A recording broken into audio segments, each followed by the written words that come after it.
Here's a simple fix-it for a car that suddenly makes a hissing noise. Reason 1. Vacuum leak. A cracked or loose vacuum hose can cause a constant hissing sound and make the engine idle rough. Reason 2. Brake booster leak. A failing brake booster can hiss when pressing the brake pedal and cause the pedal to feel stiff.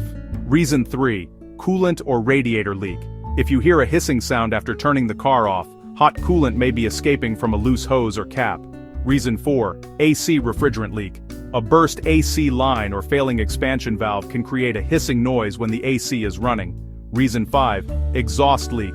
A small hole in the exhaust manifold or gasket can sound like a sharp hissing from under the hood. If the hissing gets louder when the engine revs, it's usually a vacuum or exhaust leak. This was another simple fix-it.